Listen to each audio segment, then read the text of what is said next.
எனக்கு யார் இருக்கா அப்படின்னு ஃபீல் பண்றீங்களா? சின்ன வயசுல ஆண்டவர் நம்மள முன் குறிச்சிட்டாரு.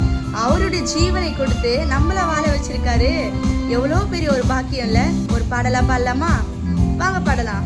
சின்னஞ்சிறு